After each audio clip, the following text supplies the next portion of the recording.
गुरुवा पातिलो नित्यं ज्ञान दर्शन नायका चारित्राणव गंभीर मोक्ष मार्ग उपदेशिका बाल्यकाल से अभी तक मैंने जो सेवा की हो देना चाहो प्रभु आप तो वैसे इतना कर दो श्वास श्वास अंतिम श्वासों में लहू कार्य कर दो मेरा अंतिम मरण समाधि तेरे दर पर हो तेरी छत्र छाया भरिवन मेरे सिर पर हो मेरा अंतिम मरण समाधि बोले अनंतानंद सिद्ध परमेश्वरी भगवान की देवादिदेव आदिनाथ भगवान की देवादिदेव मूलाय पारसनाथ भगवान की देवादिदेव शासन नायक महावीर स्वामी की आचार्य भगवान त्रिकुंद कुंद स्वामी की आचार्य भगवान विलास सागर जी विशुद्ध सागर जी विभव सागर जी महाराज की द्वादशांग चिन्हवाणी माता की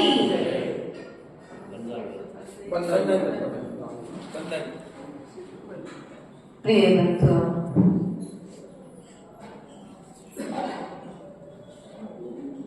जीवन का अंत को उसके पूर्व अंतराय डालने का त्याग करना पड़ेगा।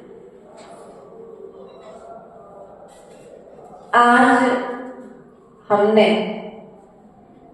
दूसरों को अंतराय डाले हैं सो हमें भी धर्म क्षेत्र में अंतराय आए।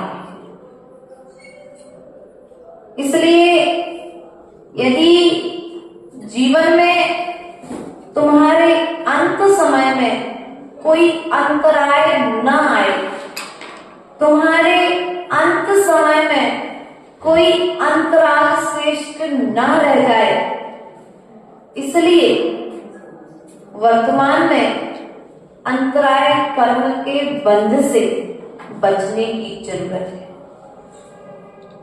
कई जीव ज्ञान पूर्वक अंतराय डालते हैं कई जीव अज्ञानता पूर्वक अंतराय डालते हैं। अब जब चाहे ज्ञान पूर्वक डाले चाहे अज्ञानता पूर्वक अंतराय तो डाला है और अंतराय डाला है इसका मतलब है कि हमारे जीवन में भी अंतराय आएगा। इसलिए संसार के दुखों से बचना है संसार में सुखों को प्राप्त करना है तो अंतराय से बचो। भोगोपभोग सामग्री आपके पास बहुत सारी है लेकिन भोग नहीं पाए भोग क्यों क्योंकि किसी के लिए अंतराय कोई जानवर रास्ते में भोजन कर रहा था आपको बहुत जल्दी थी कहीं जाने की आपने उस तरह गति के जीव का मुख का मारा छुड़ाकर उसे आगे बढ़ा दिया है ना कई बार ऐसा हमें जल्दबाजी होती और हम उसको कई बार अपनी रक्षा के लिए दूसरे करने वाला पता नहीं वो जीव कितने दिन से भूखा था और जैसे तैसे पुण्य कर्म की उदय से उसे रास्ते में पड़ा हुआ एक रोटी का टुकड़ा मिल गया, वो खा रहा था। उतने में हमने ध्यान रखना, त्रैंच गति के जीव हो चाहे मनुष्य गति के जीव हो, हम तो इतना जानते हैं खाते में किसी को भी अंतरा है, कहते कुत्ते को भी अंतरा है, ऐसा पूर्वज कहते थे। यदि कुत्ता खा रहा हो तो कुत्ते को मारो मत, उससे भगाओ मत, उससे खाने नहीं दो, 2 मिनट बाद हम आगे। अब त्रैंच गति के जीव ने कहा तो कुछ नहीं क्योंकि बेबस था, उसने मार सहन कर ली, आगे बढ़ गया, लेकिन भीतर भीतर संगी पंचेंद्री है तो वो जीव कुंडल रहा और उसकी जो अंदर से भीतर से जो दुखित भावनाएं थी वो आकर के आपको पाप कर्म रूप में पड़े तो करके आपके लिए फल। अब आपके घर में करोड़ों का मकान है, करोड़ों का मकान है, 56 भोग बनाने के लिए कर्मचारी लगे हुए हैं, लेकिन रोग आ गया। तो शक्कर के आइटम तो बन रहे लेकिन शुगर है कि नहीं है। भैया सेठ जी के घर में पंगत हो रही, सेठ जी आप भी लो मीठा, नहीं हम नहीं लेंगे। क्यों नहीं लोगे मीठा सेठ जी? शुगर है हमें। सेठ जी की कमाई का भोजन समाज के सभी श्रावक कर रहे, लेकिन सेठ जी क्यों नहीं कर रहे? भोग सामग्री तो मिली लेकिन किसी के भोग में अंतराय डाला था, तो सामने रखी थाली में भी भोजन सेठ नहीं कर पा रहे। इसलिए प्रिय बंधुओं ध्यान रखना है, कभी किसी के भोग में अंतराय, भोजन करने में अंतराय, किसी वस्तु के भोगने में अंतराय नहीं डालना। जाने हो रहे थे, कबूतरों ने घर बना लिए थे, मधुमक्खी ने छत्ता बना लिया, चिड़िया ने घोंसला बना लिया, लेकिन घर तो हमारा है ना, तो उनका घर तोड़ दिया। भैया व्यवस्था ये थी, जब वो आकर उन्होंने बैठना चालू किया था उसी समय आप इस तरह की व्यवस्था बनाते कि वो घर नहीं बनाते, लेकिन अब बनाने के बाद जब तुम तोड़ करके फेंक रहे हो तो कहीं ना कहीं तुम्हें अपने घर से बेघर करने का दोष लग रहा है। ध्यान रखना, 50 लाख का मकान है इटारसी में एक व्यक्ति का, एक कल्पना करो, और उस 50 लाख के मकान में पूरा परिवार एक साथ रहता है, लेकिन घर का बेटा नौकरी करने के लिए किराए के मकान में रहता है। होता है ना उपभोग सामग्री, उपभोग सामग्री, ये मकान जिसे बार बार भोगा जा सके वह उपभोग, और जिसे एक बार भोगा जा सके वह भोग। तो ऐसा मकान तो स्वयं की कमाई से ही बना है, माँ बाबा भैया पत्नी माँ सब उस घर में रह रहे, लेकिन जिसने बनाया है वो उस घर में ही रह रहा है, क्योंकि दूसरे को अंतराय डाला है। तो खुद किराए के मकान में हो, बाकी जितने दान दिया है सुबह खुद के मकान है, खुद का मकान रजिस्ट्री पर के कागज पर, लेकिन उस घर में सुख नहीं पा रहा। क्यों? किसी दूसरे को भी अंतराय, किसी दूसरे का धर्म ने मिटाया है। इसलिए ध्यान रखना, कभी किसी के पुण्य के कार्यों में हमें अंतराय नहीं डालना है। एक नियम ले लेना, ज्ञानावर्णी कर्म का बंध, दर्शनावर्णी कर्म का बंध। हमने कहा थोड़ा सा सिद्धांत तो उठा ले, बहुत दिन हो गए व्यवहार में, सिद्धांत को भी व्यवहार से समझाने का पुरुषार्थ करेंगे, क्योंकि निश्चय की यात्रा व्यवहार के बिना हो नहीं सकती। आचार्य गुरुदेव सदा कहते हैं, 2 नयन 2 नए की तरह। क्या? 2 नयन 2 नए की तरह है, व्यवहार नए और निश्चय नए। अगर एक नए को मानोगे तो फिर आदमी तुमको करना है। इसलिए दोनों नए होने पर आनंद की शोभा होती है। आनंद अर्थात चेहरे की शोभा दोनों नयन से है, आगम की शोभा दोनों नयन से है। इसलिए आज अंतराय कर्म को विशेष महत्व देते हुए आज हम आठों कर्मों को समझने का पुरुषार्थ करेंगे, क्योंकि कर्म करने वाले हम हैं और कर्म से छूटने वाले हम हैं। आश्रम बंध निर्जरा करने वाले हम हैं, संवर आश्रम बंध करने वाले हम हैं और संवर निर्जरा करके मोक्ष जाने वाले हम हैं। जब हम ही हैं, क्रिया हमको ही करनी है, तो हम अपनी प्रवृत्ति को बदल करके प्रमाद का त्याग करके पुण्य रूप प्रवृत्ति करेंगे तो हमें परमात्मा बनने में समय नहीं लगेगा। प्रिय बंधु, भोग और उपभोग की बात को तो हमने समझ लिया। उसके पश्चात में आता है दर्शनावर्णी कर्म का बंध।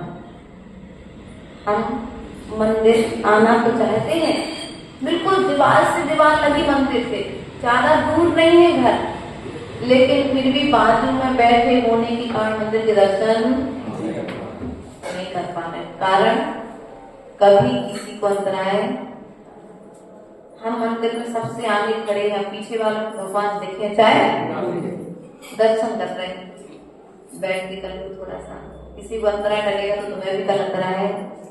वो आज नहीं देखेगा, वो समय के साथ में जब कर्म की निर्जरा का समय आएगा तो वह कर्म फल में उदय में आकर के तुम्हें फल देकर के चला जाएगा। इसलिए कर्म करते समय हमारे लिए ध्यान देना है।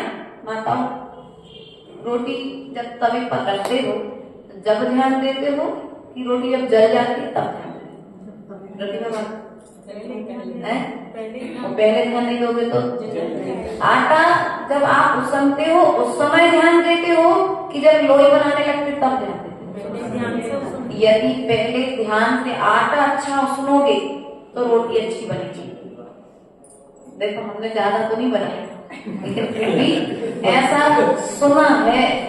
ये लोग जब बैठ के आहार की बात चर्चा करती है ना, माता जी रोटी थोड़ी कड़क, काहे की कड़क, आटा तनक कड़क हो है ना। तो इसी प्रकार से हमारा हमसे भी कहना है, कर्म करते समय यदि ध्यान रखोगे तो कर्म उदय में जब आएगा तो रोना नहीं पड़ेगा। कर्म करते समय सावधान हो जाओ। जैसे बॉर्डर पर खड़ा सैनिक प्रतिपल सावधान रहता है कि कोई दूसरा शत्रु बाहर, अरे शत्रु कौन आ रहे, तो एक काम करो थोड़ी देर सो जाओ, नहीं, इतना भी प्रमाद बॉर्डर पर खड़ा सैनिक हो सकता है 24 घंटे में से वो पूरे 23 घंटे खड़ा रहा, कोई तो आ नहीं रहा, और ऐसा सोच कर के 1 घंटे के लिए सो गया और उस 1 घंटे में पूरा देश बर्बाद। 1 मिनट का प्रमाद हमारे पूरे जीवन को बर्बाद कर सकता है। 1 मिनट का पाप हमारे पूरे मनुष्य पर्याय को, मनुष्य भव को नष्ट कर सकता है, एक भाव बिगाड़ सकता है। द्रौपदी का एक शब्द महाभारत धर्म होता है। हाँ, एक ही शब्द तो था, ज्यादा कहाँ कुछ बोला उसने। इसलिए ध्यान रखना है, अंतराय कर्म से बचना है तो अंतराय डालना छोड़ना पड़ेगा। हम दर्शनावली कर्म का बंद कर लेते हैं। दूसरा, तुम चले गए थोड़ी देर बैठ के हमारे पास, रोज तो जाते हो मंदिर, थोड़ा हमारी दुकान पे आज बैठ लो, ऐसा हो जाता ना। कभी कभी घर में बैठा लेते अपनी सहेलियों को, कभी दुकान पर हम बैठा लेते। नहीं है, पहले हम सब मंदिर चलेंगे, फिर मंदिर से आकर के बैठेंगे, बात करेंगे। नहीं, लेकिन पहले तो बोले तो जाते मंदिर, मंदिर कौन कौन मगर ऐसे भी, ऐसा भी लोग कहते हैं आपस में दीपक भैया कि मंदिर और भगवान थोड़ी ना कहीं जा रहे हैं, लेकिन फिर अपन मिलेंगे। आज तुमने अंतराय डाला है ना, शुभ करने से रोका है ना, तुमने तत्व चर्चा को छोड़ करके भी कथाओं में लगाया है ना, इसका फल भी दोनों को मिलने वाला है। क्योंकि दोनों का कर्म उदय में आया है। एक रोकने वाला का कर्म भी और जो रुक रहा है उसका भी कर्म भी। यदि दोनों का कर्म नहीं आता उदय में तो क्रिया भी क्रियान्वित नहीं होती, क्योंकि कारण के बिना कार्य भी नहीं होता है। लेकिन हम क्या कहते हैं, हम तो भाई गए थे, इनने रोक ला। नहीं भैया, तुम्हारा भाव जब तक नहीं होता तब तक वो कार्य भी संपन्न नहीं होता। इसलिए ध्यान दीजिए, कर्म करने के पहले रेल चलती है अगर तुम्हारे यहाँ पर, एक व्यक्ति ऐसा होता है जो पूरी लाइन देखता है कि कहीं कोई लाइन में कोई गड़बड़ी तो तब कहीं जाकर के इतनी बड़ी ट्रेन उस ट्रेन को पार स्थान को पार करती है। उसी प्रकार से हमें इस मनुष्य पर्याय के दुखों से बच करके इस मनुष्य भव को पार करके सिद्धालय तक जाना है। 7 समुद्र पार जाना तो बहुत आसान है, लेकिन सिद्धालय जाना आसान। फ्लाइट में बैठो तो एक देश से दूसरे देश बहुत आसान है, पैसे भरो तत्काल तुम्हारे लिए, पासपोर्ट बनवाओ सब व्यवस्था तत्काल। लेकिन सिद्धालय जाना इतना आसान क्यों? क्योंकि हमने पाप को इतना पवित्र मान लिया है कि हम उस पाप को छोड़ना नहीं चाहते। हाँ, पाप को पवित्र मानना है। रात्रि भोजन करने व्यक्ति के लिए पुण्य का काम है। कई लोगों के लिए ऐसे भी अपने जीव हैं जिनको तत्व ज्ञान नहीं है, वे पाप को ही पुण्य मानकर मानते। वे ऐसा सोचते हैं यदि मैंने किसी जीव की हिंसा कर दी तो मैंने उस जीव को मुक्ति दिला, अर्थात मैंने उसे मोक्ष पहुंचा दिया। ऐसे भी सोच रखने वाले जीव इस भारत की भूमि पर विद्यमान है। लेकिन जैन सिद्धांत कहता है जीव स्वयं के कर्मों का कर्ता है और स्वयं के कर्मों के फल को भोगने वाला है। ना कोई दूसरा जीव उसे सुख दे सकता है और ना कोई दूसरा जीव उसे दुख दे सकता है। ये तो स्वयं का कर्म यदि उदय होगा तो सुख मिलेगा और स्वयं का सुख अपना स्वयं का कर्म होगा तो सुख मिलेगा। इसलिए पर को दोष मत दीजिए, अपने कर्मों पर ध्यान दीजिए। पर को दोष स्वयं का है। यदि कोई निंदा कर रहा है तो ये विचार करो कि मैंने कभी किसी भाव में किसी की निंदा की होगी, इसलिए आज मेरी निंदा हो रही है। मैंने कभी किसी की चुगली की होगी, इसलिए आज मेरी चुगली हो रही है। लेकिन हम उस समय तो ध्यान नहीं देते। आओ देखे ना ताओ, ईट का जवाब सीधा पत्थर दे और गड़बड़ जाता है। अच्छे रिश्ते, अच्छे समाज में विघटन उस समय संभलने की जरूरत है जिस समय दुर्घटना की घटने की संभावना। ड्राइवर जब गाड़ी चलाता है हर समय सावधान नहीं रहता, लेकिन जैसे ही मोड़ आता है तत्काल सावधान। आप फ्लाइट में बैठे कभी, आप लोग तो बैठे होंगे, जो बैठे वो एक वहां पर जो रहती है बताने वाले जो है, हाँ वो लोग रहते हैं, वो आकर के बता देते हैं कि अब फ्लाइट मोड़ ले रही है, आप लोग अपने अपने बेल्ट बांध लीजिए। क्यों? आपको सावधान करते हैं। हो सकते हैं आपको धक्का लगे तो आप गिर भी सकते हैं। इसलिए प्रिय बंधुओं, संभलने की जरूरत है, क्योंकि यदि हम संभलेंगे नहीं तो हमारा जीवन सफल भी नहीं होगा। हम सिद्धालय की यात्रा करने के लिए आए हैं, कर्मों को काटने के लिए आए, कर्मों को बांधने के लिए।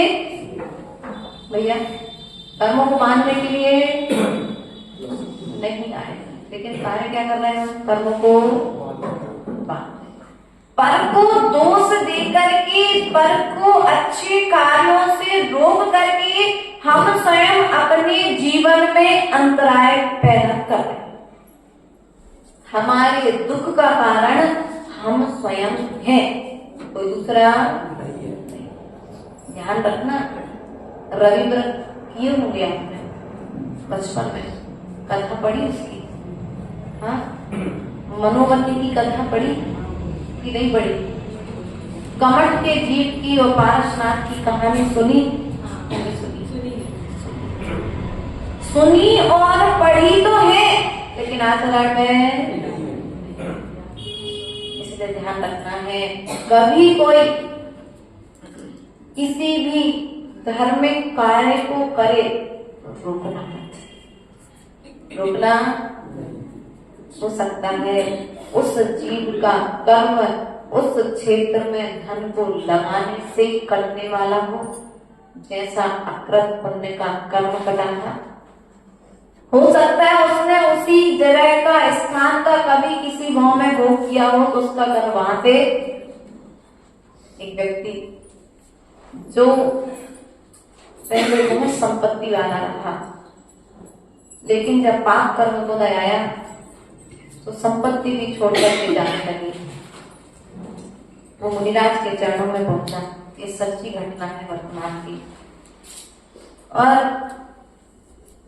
मुनिराज के चरणों में पहुंचा। मुनिराज से कहा भगवान मेरा कोई पाप कर्म को आया है, आज घर में परिस्थितियां प्रतिकूल चल रही हैं, क्या करेंगे? मुनिराज ने कहा तुम एक नियम ले लो, 10 गरीबों को रोज भोजन करा। कितने गरीबों को? 10 गरीबों को रोज भोजन कराना। उसका प्रमाण फल ये हुआ कि आज वो व्यक्ति भोपाल के भीतर 1000 व्यक्तियों को रोज भोजन करा। कर्म कट गया, कर्म कट गया। और तो गरीबों के साथ साथ जो साधु संग है, साधु को गाड़ी नहीं रखना पड़े तो साधु के संग में गाड़ियां खरीद करके अपने पास रखी है, वो गाड़ियां साधु के व्यवहार में भेजते हैं। धन है तो उसका धन का उपयोग धर्म में। और यदि हमारे पास कोई बात आ गई तो क्या कहेंगे? ये नहीं ये संग में नहीं है।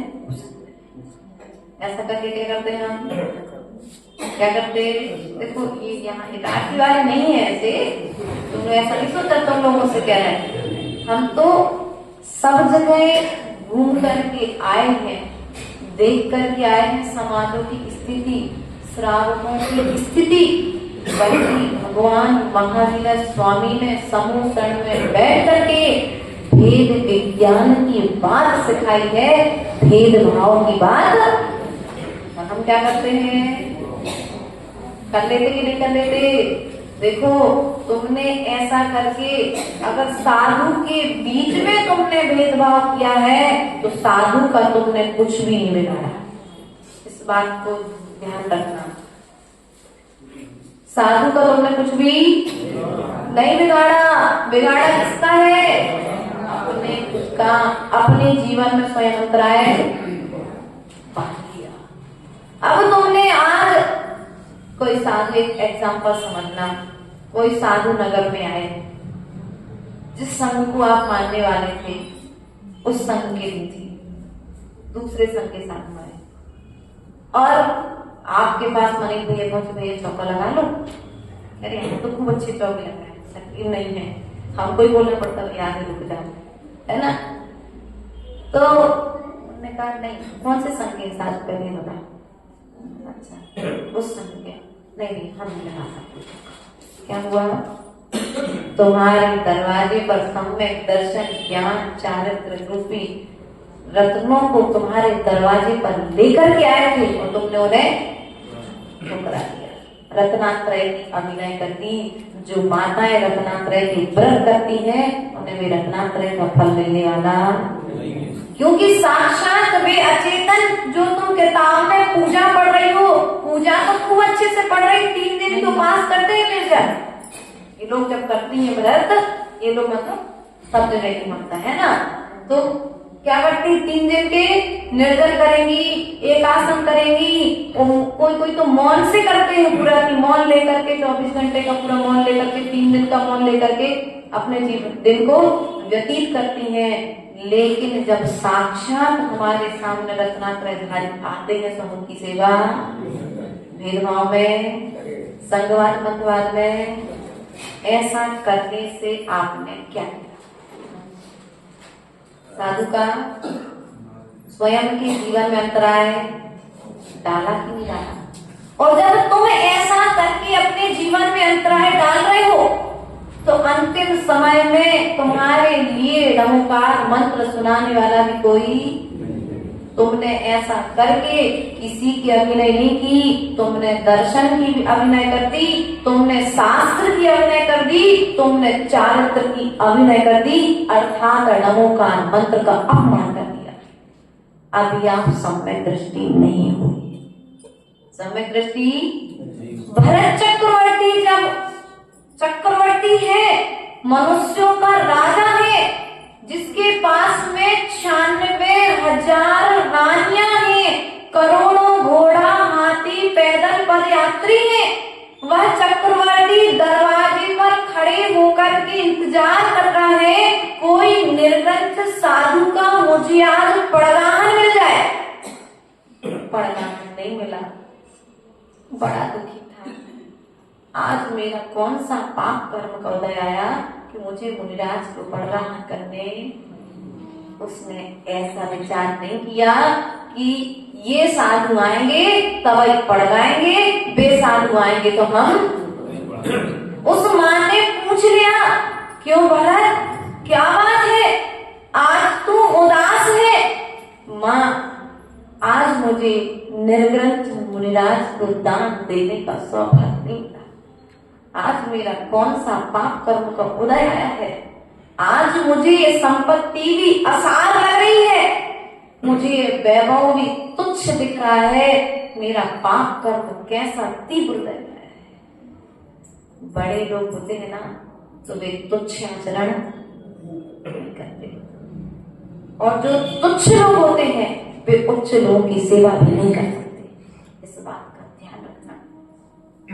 हमारे संघ में आयु का रत्न शैलमती माता जी जो आपके यहाँ पर आई हैं, उनकी मातेश्वरी दीक्षित है, बढ़िया सेवा करती है संघ की। माता जी भी बड़ी आराम से जब भी मौका पड़ता है, उनके पिता, उनकी समाधि अभी इसी वर्ष आरिका रत्न समिति श्री माता जी ने उनके गांव में चातुर्मास हुआ था बरेला में, वहां रह करके उनकी समाधि, यदि साधु सोच ले उस समय कि भैया जी हमें चौका नहीं लगानी, हमें निरंकार मंत्र नहीं सुना, उस समय तुम लोग साधु की स्थिति क्या करोगे? सो तो फिर अब एक बार विचार करो। हम साधु के साथ भेदभाव कर लेते हैं, लेकिन साधु यदि थोड़ा सा भेदभाव कर दे तो फिर तो बात का ध्यान रखो। हमें भेदभाव नहीं करना है।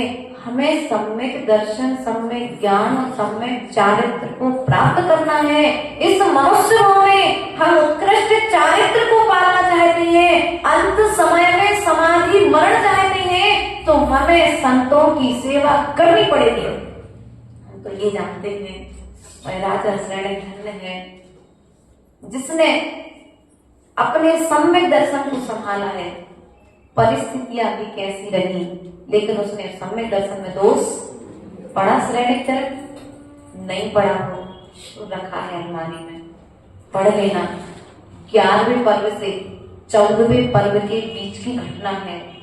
स्वर्ग के दो देवता राजा श्रेणी के सम्यक दर्शन की परीक्षा लेने के लिए आए, लेकिन राजा श्रेणिक ने उस परिस्थिति को देख करके भी नमस्कार किया मुनिराज के लिए, कपड़े नहीं पहना है।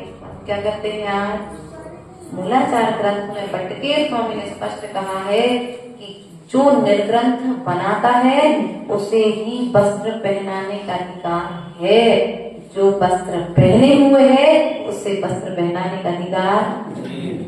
अर्थात यदि कोई शिष्य कहीं किसी प्रकार को कोई प्रमाद करता है तो उसके गुरु उसे प्रायश्चित रूप में जो भी करना चाहे वो गुरु करेंगे।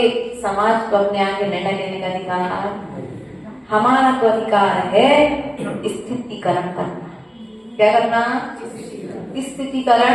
मनीष भैया आप भी जिस पोस्ट पर हो, आपको ये सब बातें धीरे धीरे सब सुनने में आएंगी, ये सब समाज में रहोगे, सब कहने में भी आएंगी, लेकिन आप बचे रहना, अपने सम्यक दर्शन को संभाल लेना। क्योंकि व्यक्ति जब तक कहते ना पानी जब तक एक साथ एक घड़े में रहता है तब तक उसे का कोई वो महत्व नहीं होता, लेकिन जब वह पानी एक गिलास में भर के आ जाता है ना तो फिर उस गिलास के पानी पर सबका ध्यान, जब तक आप समाज के सामान्य श्रावक थे तब तक लोगों का आप पर ध्यान, लेकिन अब आप एक व्यवस्थित उच्च स्थान पर रखा, समाज ने आपको अपना राजा रूप में चुना है अर्थात अध्यक्ष बनाया है। तो आपका कर्तव्य है कि अपने सम्यक दर्शन ज्ञान चारित्र का पालन आपका भी होता रहे और जो चारित्र को धारण करने वाले हैं उनका भी चारित्र का पालन। इसके लिए क्या किया जाए? आचार्य बोधिक कहते हैं विकल्प मत करो, विकल्प मत करो। तुम आगम पढ़ो, ग्रंथ खोलो। जब ग्रंथ खोलोगे तो प्रत्येक समस्या का समाधान ग्रंथों में मिल जाएगा। क्योंकि हम जिस क्षेत्र से हैं अर्थात जिस क्षेत्र में हमने जन्म लिया है, जो चर्या अपने यहाँ वर्तमान में चलती है वही चर्या का पालन है। लेकिन जब आगम खोलते हैं तो कहीं ना कहीं चर्याओं में अंतर समझ में आ जाता है। इसलिए हमारा आपसे कहना है अभी श्रावक हो तो श्रावक का कर्तव्य है श्रावकाचार्य का पालन करना। क्या करना है? श्रावकाचार्य का। तुम चाहते हो कि अंतिम समय में कोई साधु तुम्हें नमोकार मंत्र सुनाए तो तुम साधु को एक बार पानी तो पिलाओ, अंतिम समय में साधु तुम्हें जिनवानी पिलाओ। पता नहीं किस भाव में आकर के तुम्हारे लिए नमोकार मंत्र सुनाएगा, इसलिए तुम पानी पिलाने में पीछे मत रहो। कोई तुम्हारे दरवाजे पर आ जाए, तुम्हें अपने पाप को काटना है, उसका उपाय बता रहे। घर में समृद्धि चाहिए है, खुशियां चाहिए है, ध्यान रखो चक्रवर्ती के जैसा पुण्य करना प्रारंभ कर दो, चक्रवर्ती की संपत्ति तुम्हारे घर में आ जाए। चक्रवर्ती बिना पूजन के भोजन, बिना अभिषेक के दिन की शुरुआत, बिना सामयिक स्वाध्याय के वह अपने कोई भी कार्य, और हमारे दिन की शुरुआत पेपर से या तो मोबाइल से और एक ब्लैक टी, कौन सी टी? ब्लैक टी और सफेद टी और जो भी टी हो, इन टीओं से दिन की शुरुआत। ध्यान रखना आप लोग, अब अपनी शुरुआत जब काले टीका से कर रहे हो तो तुम्हारा दिन भी काला होगा कि नहीं होगा। इसलिए हमारा आपसे कहना है यदि तुम अंतराय कर्म के बंध से बचना चाहते हो तो कभी किसी को दान देने से मत रोको। किससे नहीं रोकना है? दान देने से। अब क्या हुआ कि मनीष भैया ने विचार किया कि हमको एक संत निवास बनाना है, तो पहुंच गए किसी दूसरे के घर पर। बोले भैया कुछ आपकी तरफ से राशि हो जाती तो संत निवास जल्दी बन जाता। तीसरे ने कहा कि तो नहीं लेना आपको दान, वो तो उन लोग को बन रहा। ऐसा दान में यदि तुम किसी को रोकोगे तो तुम्हें भी कल फिर अंतराय।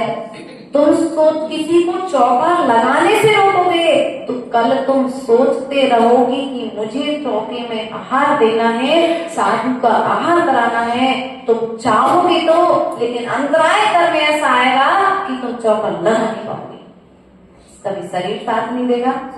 देखो अभी तो तुम्हारे इटारसी का आचरण शुद्ध बचा हुआ है, बड़े सौभाग्यशाली मानना। वरना हम लोग जब अन्य अन्य समाजों में जाते हैं तो लगभग घरों में विजाति विवाह होने के कारण उन घरों में चौका नहीं हो पा रहा है, या बच्ची की दूसरी शादी, अगर बेटे की भी दूसरी शादी और बहू की भी दूसरी शादी करके ले आए तो वहां पर भी साधु का आहार। ये तो अभी एकादशी में शुद्धता है। क्यों? क्योंकि तुमने अभी अंतराय डाला नहीं है, तो अंतराय डालना भी मत। अगर डालोगे तो फिर कल तुम्हारे लिए भी आने वाला है। पुरुषार्थ करो अंतराय कर्म के बंध से। अब स्वाध्याय चल रहा था, लोग आप बड़ी अच्छी जिनवाणी सुन रहे थे। एक माता जी आई, माता जी मतलब ये वाली माता जी, हमारी वाली माता जी नहीं, ये माता जी आई बढ़िया धीरे से पीछे से खुसर खुसर चालू कर दी। अब जो बोल रहा है उसके लिए डिस्टर्ब हो रहा है, एक बार रुक दिया, 2 बार रुक दिया, 3 बार रुक दिया, 4 बार रुक दिया, लेकिन फिर भी माता जी सावधान। अब ऐसा करके तुमने अंतराय डाला है, तो बदलना किसको है? अब अंतिम समय में अब तुम्हारे लिए तुम जिनवाणी सुनने का विचार भी करोगे तो तुम्हें वो जिनवाणी एक तो सुनने में नहीं आएगी, कान खराब हो जाएंगे, और यदि सुनने में आ गई तो समझ में नहीं आएगी, क्योंकि जितने श्रोता बैठे थे उन श्रोताओं के सुनने में तुमने अंतराय। कई बार ऐसी ऐसी घटनाएं तक सुनने आती है भैया, कहते ना कि लोग आप सुना जाते हैं। तो एक श्रावक जिनवाणी पढ़ रहा था, उसी जिनवाणी को दूसरा पढ़ रहा था, सुन के अब जा जिनवाणी जो भैया नहीं पढ़ रही है, सुनने मंदिर में आपके बाद जिनवाणी दूसरी आ गई लुका के। हाँ, ऐसे भी बात बताने वाले श्रावक मिले, अर्थात उनके साथ वैसी घटना हुई। सुनना हमने कहा भैया स्वाध्याय करो, तो बोले माता जी स्वाध्याय तो करेंगे लेकिन हमें आप स्वतंत्र ग्रंथ दे देना। हमने ऐसा क्यों कह रहे? बोले माता जी ऐसा हो जाता सकते हैं। बोले हम 2-4 ग्रंथ चालू कर चुके, लेकिन एक दिन पढ़ के दूसरे दिन वो ग्रंथ गायब। तो ऐसा करने से भी हमें अंतराय कर्म का बंध होता है कि नहीं होता है? हम दूसरे को अंतराय डाल रहे हैं तो हमें भी अंतराय आएगा कि नहीं आएगा? देखो, तुमने दर्शन में अंतराय डाला तो मात्र प्रभु की अभिनय की, शास्त्र में अंतराय डाला तो मात्र ज्ञानावटी कर्म का बंध किया, लेकिन यदि तुमने गुरु को दान देने में अंतराय डाला तो दर्शनावटी कर्म का बंध भी किया और ज्ञानावटी कर्म का बंध भी किया और चारित्र मोहिनी कर्म का बंध भी। अब तुम अंतिम समय में सोचते रहोगे कि मुझे चारित्र धारण करना है, लेकिन सोचते रहोगे देख करोगे। क्यों? क्योंकि जब कोई नियम देने जा रहा था, बड़े दीपक भैया हितैषी थे अपने मित्र के। आपके मित्र कौन है? दीपक भैया यहाँ पर है कोई है? आपके दोस्त का नाम क्या है? मनीष भैया। मनीष भैया है। मनीष भैया के मन में ऐसा विचार आया कि मैं अब उम्र के साथ अभी हाथ में रक्षी चल रहे हैं, प्रतिमाएं धारण कर लूं। तो दीपक भैया ने बोले क्या पगला रहे हो, अभी कोई जिंदगी भी है, अभी तो जिंदगी जीना। हाँ, ये कह सकते हैं एडवोकेट साहब हैं, तो अभी तो जिंदगी जीना चालू की है और तुम व्रती बनना चाहते हो, तुम व्रत लेना चाहते हो। अब क्या किया तुमने? सामने वाला चारित्र लेना चाहता था, छोटा सा नियम धारण करके अपने जीवन को जीवन की वृद्धि करना चाहता था, लेकिन आप मित्र थे तो आपसे उन्होंने अपनी बात शेयर की, आपने सलाह दी अभी नहीं लेना। अब हो सकता था कि वो व्रत लेते और व्रत लेने के बाद उनके मुनि बनने के भाव बन जाते और मुनि बनकर के शासन की प्रभावना। अभी कल आए थे बाहर से श्रावक, परसों उन्होंने बताया कि एक श्रावक श्रेष्ठी जो बिल्कुल मतलब अपोजिट थे धर्म से, लेकिन उनका पुण्य कर्म का उदय ऐसा आया कि अंतिम समय में 8 दिन पूर्व उन्हें संतों का समागम मिल गया। ये अभी की रेयर कंडीशन है, अपने भोपाल की घटना है। 8 दिन पहले उन्हें महाराज जी का सानिध्य मिल गया, अच्छे चलते फिरते पीयूष भैया के जैसे, क्या है ना। और उनके मन में भाव आया कि अब हम दीक्षा, और उनने महाराज जी के पास जाकर के क्षुल्लक दीक्षा ली और 8 दिन समाधि, अच्छे चलते फिरते। अब कोई सोचे भैया जब बिल्कुल चलने फिरने नहीं रहेंगे तब दीक्षा लेंगे, पता है किसकी मौत कब आने वाली है? नहीं पता ना। यदि वे सोचते कि आचार्य भगवान विद्यासागर जी आएंगे हम तो तभी दीक्षा लेंगे, तो कभी समाधि कर पाते क्या? वे संत के मुख से अंतिम समय में नमोकार मंत्र सुन पाते क्या? नहीं सुन पाते ना। यदि श्रावक भेदभाव करेगा तो साधु का पालन कौन करेगा, जिन शासन की रक्षा कौन करेगा। इसलिए माताओं और हमारे बड़े जन सभी यहाँ पर विराजमान हैं, सभी से हमारे कहना है, धर्म के दो पहिए हैं। कितने पहिए हैं? धर्म रूपी रथ के दो पहिए हैं, एक श्रावक है तो एक साधु। एक श्रावक है तो साधु। साधु जो चर्या भगवान महावीर स्वामी ने अपने समुचरण में कही थी, अपनी अपनी सामर्थ्य को देख करके जो मूलाचार में आज्ञा वटके स्वामी ने दी है, उस आज्ञा का पालन करते हुए साधु कर रहा है। लेकिन श्रावक, अब बताओ, जब एक पहिया कमजोर चलेगा और एक पहिया मजबूत रहेगा तो गाड़ी अपने लक्ष्य तक पहुंच पाएगी क्या? रास्ते में डगमगाएगी। इसलिए यदि आप श्रावक हैं तो श्रावकाचार में जो आपकी 6 आवश्यक कर्तव्य कहे गए हैं, उन 6 आवश्यक कर्तव्यों का हम तो ये कहते 1 घंटे की सामय नहीं कर सकते तो कम से कम 30 मिनट की सामय करो। 30 मिनट की भी नहीं कर सको तो 15 मिनट की करो, और 15 मिनट की भी नहीं कर सको तो 7 मिनट की सामय का संस्कार तो बनाना ही चाहिए। 7 मिनट के लिए नियम ले लो, अब मुझे निश्चल होके बैठना है, मेरा कोई नहीं है और मैं किसी का इतना तो 7 मिनट कुछ भी सोच में नहीं आए तो यही सोचते रहो मैं किसी का नहीं हूं। भावना करो, भावना जो तुम्हारे प्रमाणता महाराज ने चालू किया ना, भावना करो मैं सब पर द्रव्यों से भिन्न हूं, मैं एक हूं, मैं शांत हूं, मेरा स्वभाव क्रोध करना नहीं है, मेरा स्वभाव झूठ बोलना नहीं है। आप भावना तो करो, वरना एक ग्वाले की कहानी आती है ग्रंथों में कि एक ग्वाला एक मुनिराज के पास गया और मुनिराज ने के लिए नमस्कार कर उनके उपदेश सुनने के लिए उनकी सभा में बैठ गया। और जब सभा में बैठा, पढ़ा लिखा नहीं था, उसने मुनिराज से कहा, हे भगवान मेरे कल्याण की बात बताइए, मुझे ऐसा कोई उपाय बताएं जिससे मेरे घर में मेरी पत्नी से जो झगड़ा होता है वो शांति हो जाए।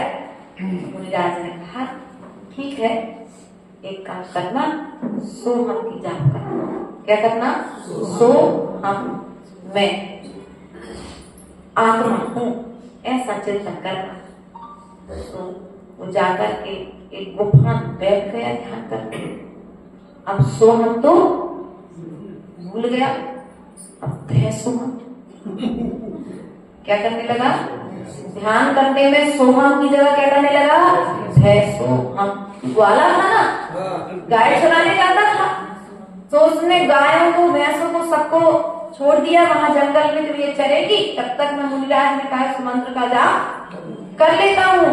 अब भैंसों हम करते करते वह कल्पना करने लगा, मैं भैंसा हूँ, मेरे 2 सींग हैं, मेरी एक पूंछ है, मेरे 4 पांव हैं, मैं बहुत मोटा हूँ। अब वह ध्यान में इतना मग्न हो गया कि वह चिल्लाने लगा, मुझे गुफा से कोई निकालो, वो गुफा में फंस गया। ध्यान रखना, हमारी भी स्थिति कुछ ऐसी ही है कि नहीं है?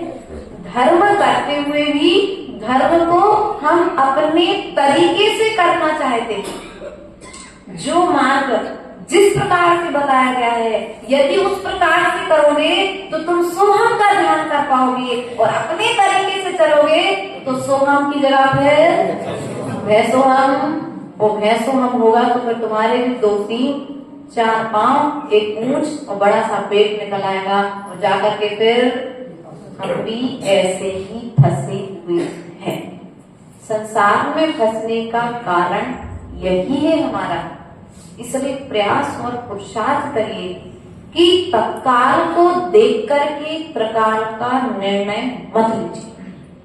भैया क्या नाम दीपक जी आपके आगे जो भैया बैठे का? गोलू भैया। तत्काल को देख करके त्रिकाल का निर्णय नहीं लेना। ध्यान रखना, जो आज तुम्हें पापी दिख रहा है वो कल परमात्मा बन सकता है, वो परमात्मा बनने के मार्ग पर चल सकता है। समोसड़ लगा है भगवान महावीर स्वामी का। एक देव और देवी रास्ते से जा रहे हैं और वे देखते हैं कि एक मुनिराज ध्यान मग्न जंगल में प्रतिमा योग से खड़े हैं, नमस्कार करते हैं। दूसरे ही क्षण वे देखते हैं कि वे मुनिराज अपने हाथों को धनुष बाण की मुद्रा की तरह किए हुए खड़े हैं। वे समोसण में पहुंच जाते हैं और भगवान महावीर स्वामी से पूछते हैं कि हे भगवान, उन मुनिराज का क्या होगा? तो भगवान कहते हैं वे मुनिराज नरक जावेंगे। क्या कहा? वे मुनिराज नरक जावेंगे। उसके मन में उछल पुछल हुई, निर्ग्रंथ मुनिराज और नरक जावेंगे। दूसरे क्षण उसने पुनः उनसे पूछा, हे भगवान, उन मुनिराज का क्या होगा? वे मुनिराज स्वर्ग जावेंगे। क्या? वे मुनिराज स्वर्ग जावेंगे। तीसरे क्षण में उसने कहा पहले नरक जाएंगे, दूसरी बार में स्वर्ग जाएंगे, तीसरी बार वो फिर पूछता है क्या वो मुझे क्लियर बताओ कि वो नरक जाएंगे कि स्वर्ग जाएंगे? भगवान ने कहा उन्हें केवल ज्ञान हो चुका है। क्यों? जीव एक तीन समय में तीन तरह के कर्म बंद कर रहा है और तीसरे समय में कर्मों को छोड़ करके केवल ज्ञान को प्राप्त करके सिद्धालय जाना उसका फिक्स हो गया, अर्थात वो सब कर्मों से रहित होकर के मोक्ष चला जाएगा। ऐसा क्यों? पहले जब मुनिराज खड़े थे तो अपनी आत्मा का चिंतन कर रहे थे, दूसरे क्षण में उसी जंगल से गुजरने वाले दो व्यक्तियों ने कहा कि देखो तो ये राजा यहाँ मुनि बन करके खड़ा है और इसके पुत्र पर दूसरे राज्य ने चढ़ाई कर दी। उनके मन में ऐसा मोह आ गया पुत्र का। क्या आ गया? पुत्र का मोह आ गया। सो मुनिराज धनुष, उन्हें विद्या सिद्ध हो चुकी थी तो उन्होंने अपने वहीं खड़े खड़े बाण की मुद्रा बनाई। तो यहाँ खड़े खड़े उनके वाण युद्ध स्थल में जाने लगे और वहां पर पुत्र की जीत हो गई। उन्हें ध्यान आया, अरे मैं इस मुद्रा में कैसे? ओहो, मैं तो मुनि हूँ और मुझसे इतना बड़ा पाप। तत्काल प्रतिक्रमण किया, पश्चाताप किया और पुनः ध्यान में निमग्न हो गए और ध्यान में जैसे ही निमग्न हुए तो उन्होंने उस ध्यान के माध्यम से कर्मों को क्षय कर लिया। इसलिए ध्यान रखना, यदि कोई साधु कभी गलती करते हुए दिख जाए तो उसका प्रचार मत करना, क्योंकि साधु यदि सामयिक 1 घंटे लेट करेगा तो वो प्रतिक्रमण करके गुरु से प्रायश्चित लेकर के पाप को, लेकिन यदि तुमने देख करके उसका प्रचार कर दिया तो उस प्रचार का फल तुम्हें स्वयं। तत्काल को देख करके त्रिकाल का निर्णय लेना है कि नहीं लेना है? लेते तो हैं। जैसे हम आज जैसा देखते हैं उसे हम जीवन भर वैसा। एक व्यक्ति समाज में मनुष्य सुधरना चाहता था, वो पहले बहुत बिगड़ा था, सातों व्यसन करता था। कितने व्यसन होते बोलो भैया? व्यसन कितने होते? आप करते नहीं, ऐसा नहीं कह रहे हम। करते हो कि नहीं करते? नहीं करते ना, बोल तो बेचारे किसी भी तरीके का विषय नहीं करते। लेकिन एक व्यक्ति गांव में करता था, उसे एक मुनिराज का संबोधन मिला और उसने सातों व्यसनों को छोड़ दिया। अब वो जहां सुबह से उठ करके दारू का ग्लास ड्रिंक उसके हाथ में होती थी, अब सुबह से उठ करके नहा धो करके वो भगवान का कलश उठाने लगा। लेकिन लोगों की दृष्टि में तो लोगों ने उसे हीन समझ करके रखा था। तो जैसे ही मंदिर आते लोगों से, अरे ये वो व्यसनी जो इधर उधर पड़ा रहता था नशे की हालत में, अब लोगों से हीन दृष्टि से देखना। व्यक्ति सुधरना चाह रहा है, लेकिन हम कहीं ना कहीं कुछ व्यक्तियों के कारण बुरे व्यक्ति अच्छा काम नहीं कर पाते। एक बार उससे गलती हुई है, लेकिन उस एक गलती के हम जीवन भर टोकते रहते हैं। तो व्यक्ति सोचता है इससे अच्छा तो हम पाप ही करें, पुण्य करने जाओ तो भुगतान हो देती है। तो व्यक्ति धर्म करने से बच्चे अटल दूर भाग जाता है। एक कहानी आती है कि एक सांप जंगल में एक पेड़ के नीचे रहता था, और जैसे उस पेड़ के फल खाने के लिए कोई भी आता था, वो सांप सबको फुसकारता था। और कई बार जब उन्हें परेशान करते थे लोग उस सांप को, तो सांप काट भी देता था। ऐसा करने से उस गांव की जनसंख्या कम होने लगी। गांव के लोगों को चिंता हुई, यदि ये सांप इस तरह से लोगों को काटता रहेगा तो गांव में लोग नहीं बचेंगे, क्या किया जाए। तो समाज के कुछ लोग, गांव के कुछ लोग इन्हीं महात्मा के पास में पहुंचे। उन महात्मा से अपनी समस्या को रखा। महात्मा ने कहा, ठीक है, जब वो सांप अपने बिल से बाहर आए तब आप मुझे उस समय वहां पर बुला लेना। मुनिराज ने उस सांप को संबोधन दिया। सांप ने लोगों को फुसकारना काटना बंद कर दिया, लेकिन पता है लोगों ने उस सांप की स्थिति क्या की? उसने क्रोध करना बंद कर दिया। अब बच्चे जब उस पेड़ के नीचे जाते तो उस सांप जैसे बाहर निकलता, उस सांप को पत्थर मारते, और पत्थर मार मार करके उसको इतना घायल कर दिया कि एक दिन वह रास्ते में पड़ा था, इतना घायल हो गया कि चल भी नहीं पा रहा था। मुनिराज आहार करके लौट रहे थे। मुनिराज ने उससे पूछा, भाई तेरी ये हालत किसने की? उसने कहा, भगवान मेरी इस हालत के जिम्मेदार आप हैं। क्या बोला उसने? मेरी इस हालत के जिम्मेदार आप हैं। यदि मैं लोगों को काटता था तो लोग मुझसे दूर रहते थे, लेकिन आपने कहा काटना मत, फुसकारना मत, तो लोगों ने मुझ पर पत्थर मारना चालू कर दिए, और आज मैं मरण तुल्य अवस्था को सुधरने का मौका। हम जैसी दृष्टि वैसी सृष्टि, जैसी है वैसा देख रहे हैं कि अपनी दृष्टि के अनुसार सृष्टि को देख रहे हैं। मक्खी दूध में नहीं थी, मक्खी दूध में नहीं थी, मक्खी तो चश्मे पर बैठी थी, लेकिन सेठ जी बार बार क्या कह रहे हैं? इस दूध में मक्खी है। दोष दूसरे में नहीं था, देखने वाले के तरीके में दोष था। हम जिस वस्तु को जिस तरीके से देख रहे हैं, जिस एंगल से देखना चाह रहे हैं, उस तरीके से वो वस्तु हमें दिखाई दे रही है। इसलिए प्रयास करिए, अपनी दृष्टि बदलिए। दृष्टि बदलोगे तो सारी सृष्टि में तुम्हें तुम्हारे मित्र दिखाई देंगे। पारसनाथ के लिए 10 भाव तक उपसर्ग करने वाला कमठ का जीव मित्रवत है, और किसी दूसरे के लिए वह शत्रु तुल्य दिखाई दे रहा है।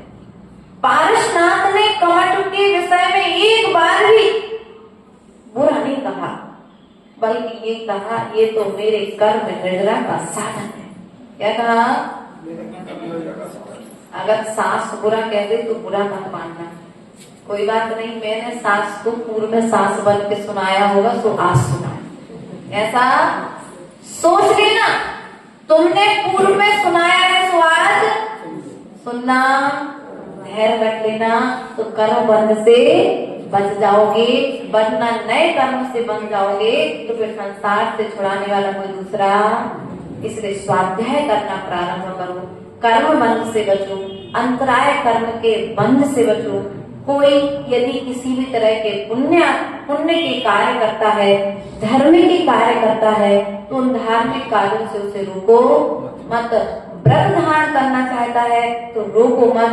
तुम तो ये कहो भैया तुम व्रत लो और एक दिन ऐसा करना कि हम भी जीवन में व्रत ले सकें, हमें ऐसे सहयोगी इस तरह का संबंध बनाओ।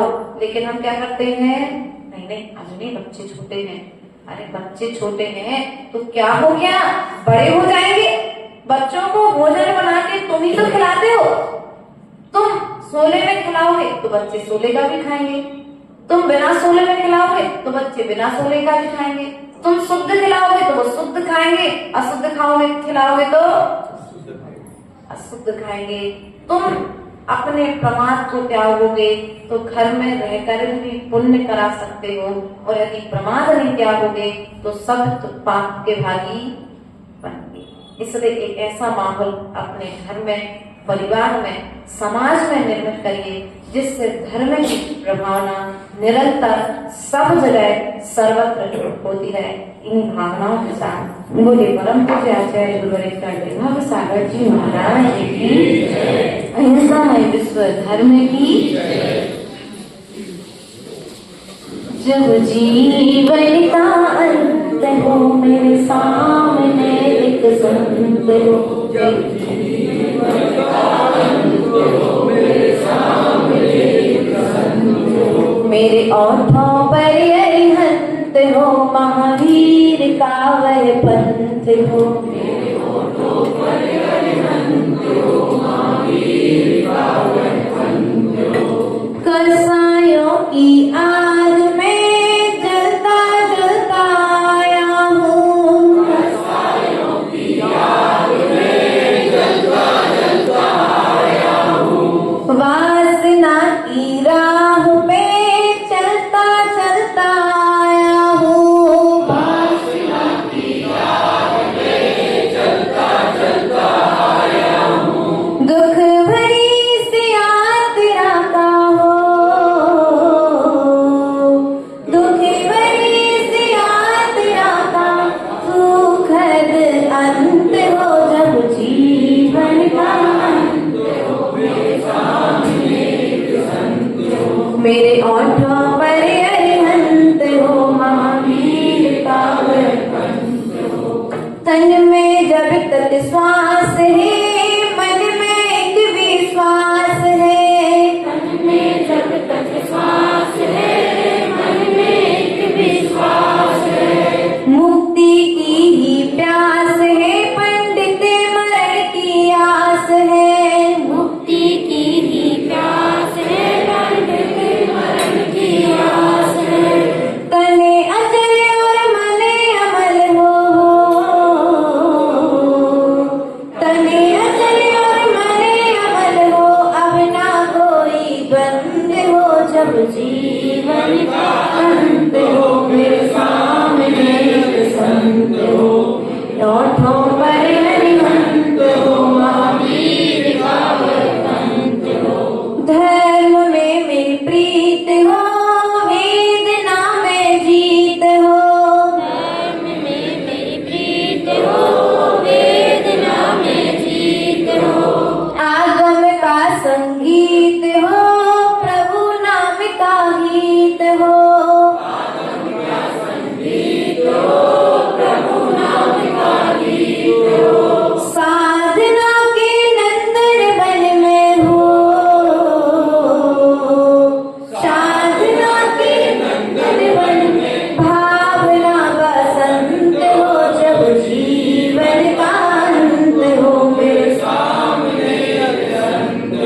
चिन्मुखो तमो सरस्वती देवी प्रथमानि कर्णानि चरणानि द्रव्याणि विपिनः अर्घ्यं प्रमाणि